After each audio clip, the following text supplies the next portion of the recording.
ચુકાદામાં 4 આરોપીઓને 20 વર્ષની સખ્ત કેદની સજા અને પ્રત્યેકને ₹1 લાખનો દંડ કોર્ટે ફરમાવેલ છે.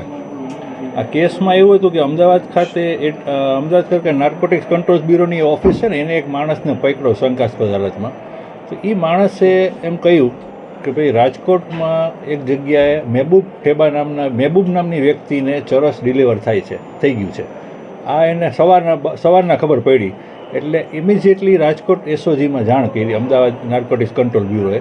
એટલે એ જાણ થતાં સૌથી પહેલાં એસઓજીને તપાસ સોંપવામાં આવી. એમાં એસએન ગઢુએ તપાસ કરવા માટે પહેલાં પ્રાથમિક કાર્યવાહી કરી, પણ કયા વિસ્તારમાં આ ડિલિવર થયો છે એનું કાંઈ નહોતું. એટલે આખા શંકાસ્પદ તમામ ફોન કોલ રેકોર્ડ તપાસ્યા ને તો આ જંગલેશ્વર વિસ્તાર આવતો હતો. જંગલેશ્વર વિસ્તારમાં કયું મકાન, કયું શેરી નંબર, એ કાંઈ કરતાં કાંઈ મળતું નહોતું. એટલે એસઓજીએ 2 ટીમ બનાવી અને જંગલેશ્વર વિસ્તારમાં જુદી જુદી ગુપ્ત રાહે તપાસ કરવા મોકલી. એ ગુપ્ત રાહની તપાસમાં ખ્યાલ કરી કે ભાઈ આ મહેબૂબ નામનો વ્યક્તિ છે ને, એ આ મહેબૂબ ઠેબા, અને એ આ જગ્યાએ રહે છે, 9-17 કે 9-13ના ખૂણા ઉપર રહે છે. એટલે ત્યાં જઈને રેડ કરી ત્યારે ખબર પડી કે આ એ જ મહેબૂબ ઠેબા. એટલે પછી એક ટીમને આખી બંને ભેગા થઈ અને એના ઘરે રેડ કરી. આ રેડમાં સૌથી સારી વસ્તુ એ હતી કે રેડ ચાલુ કરી ને ત્યારથી જ ફોટોગ્રાફરને ભેગો રાખ્યો. આખી કાર્યવાહી ફોટોગ્રાફી સાથેની હતી. એટલે એ સીડી તો મેં જોઈ હતી, આખું પિક્ચરમાં ઓટીટી ઉપરનું પિક્ચર આખું રિલે થતું હોય ને એટલી સરસ સીડી બનાવેલી હતી. એટલે પછી એમાં સૌથી પહેલાં ખખડાયો ડેલો તો મહેબૂબ ઠેબાએ જ ખોલ્યો. એટલે એને પોતાની પ્રાથમિક માહિતી આપી અને કીધું કે તમારી ઘરની માહિતી છે ને આમાં રેડ કરી છે. એટલે ત્યાં અંદરથી રેડ કરીને ત્યારે સૌથી પહેલાં રૂમમાંથી ઇલિયાસ સોરા નામનો વ્યક્તિ મોકલાયો. એની પાસેથી 1.25 કિલો કે એમ કંઈક ચરસ મળ્યું. એની ઉપરની મેળીની એક રૂમ હતી, એમાં 2 કિલો ને 8 ગ્રામ કે એમ કંઈક હતું. એમાં જાવેદ ગુલ મોહમ્મદ દલ એની પાસેથી આ મળ્યું. અને પછી આની વધુ તપાસ કરાવીને અને પૂછ્યું કે હજી આમાં આટલું નથી, અમને જે માહિતી છે એ વધારે ચરસની છે. એટલે આ મહેબૂબ ઠેબાએ કીધું કે ભાઈ બાજુના ઘરમાં જે ઉપરની ઓરડીમાં રહે છે ને રફીક મેમણ, એની પાસે છે. એટલે બધાને સાથે, બધું વિડીયોગ્રાફી સાથે, બધાને સાથે લઈને બાજુના મકાનમાં ઉપર ગયા તો આ રફીક મેમણ છે એ 5 કિલો ચરસ સાથે પકડે. એટલે ટોટલ મહેબૂબ ઠેબાનું ઘર, એને આ ડિલિવરી લીધી હતી અને પછી આ 3 જણાને એને આપી હતી. એટલે આ 3 જણાનું કુલ ટોટલ થઈને 8 કિલો ચરસ થયું.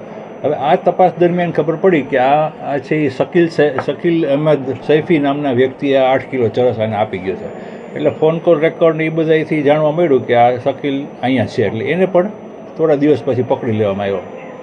પછી એની તપાસ દરમિયાન આનું શકીલ પાસેથી લીધેલ હોવાનું જે જણાવ્યું, પણ એના કંઈ પુરાવા મળ્યા નહીં કે ફોન કોલ રેકોર્ડમાં ક્યાંય શકીલનું હોય કે એવું કંઈ મળે નહીં. પણ એ સમયે મોડાસા જેલમાં હતો એટલે જાજી પુરાવા કે કંઈ મળી શક્યું નહીં. એટલે કોર્ટે એને શંકાનો લાભ આપ્યો છે. પણ આ 4 મહેબૂબને એના ઘરમાં ચરસ રાખવા માટે, ડિલિવરી લેવા માટે અને ઓલા 3 પાસે ચરસ હોવા અંગે 4ને 20 વર્ષની સજા અને 1 લાખનો દંડ પ્રત્યેક. છેલ્લા 5 કેસની અંદર સજામાં 2 આપણે છે ને કાયદામાં 3 જોગવાઈ છે, 3 પ્રકારની જોગવાઈ છે. કે એને જે સાવ સ્મોલ ક્વોન્ટિટી કહે છે, કે જે ઓછામાં ઓછો જથ્થો, કે જેની પાસેથી પકડાય ને કે આ એક માણસ જ આને કન્ઝ્યુમ કરી શકે તો એને સ્મોલ ક્વોન્ટિટી કહે.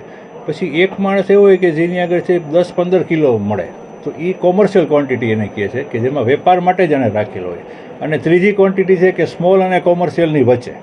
તો ત્રણેય માટે સજાની જોગવાઈ જુદી છે. જે 6 મહિનાની સજાની જોગવાઈ છે, જો કોઈ પાસેથી પોતાને ખાવા માટે કે પોતાને આનંદ કરવા માટે એને રાખ્યો હોય તો એને 6 મહિનાની સજાની જોગવાઈ છે. પણ જો કોમર્શિયલ ક્વોન્ટિટી હોય તો 20 વર્ષ સુધીની સજાની જોગવાઈ છે. અને વચ્ચેની ક્વોન્ટિટી હોય તો 6 મહિનાથી 10 વર્ષ સુધીની છે.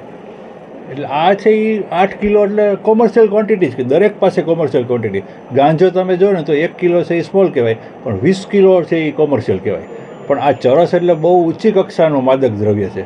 એટલે આની અંદર તો તમે 25 ગ્રામ છે ને એ કોમર્શિયલ ક્વોન્ટિટી પડી જાય.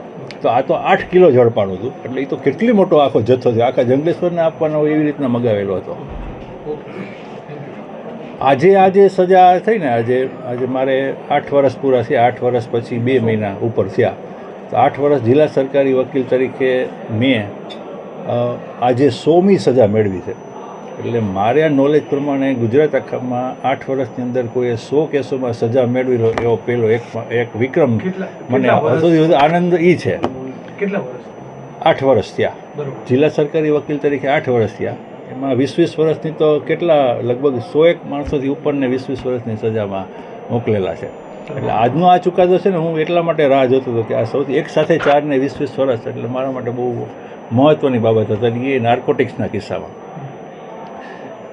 આનંદની વાત છે કે આટલો ઝડપથી આ કેસ 2018નો કેસ અને અત્યારે આ પૂરો થઈ ગયો. એમાં વચમાં 2 વર્ષ છે એ તો કોરોના કાળમાં આવી ગયા.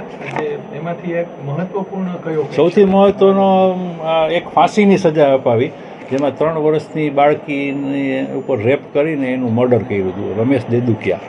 એ હજી હાઈકોર્ટમાં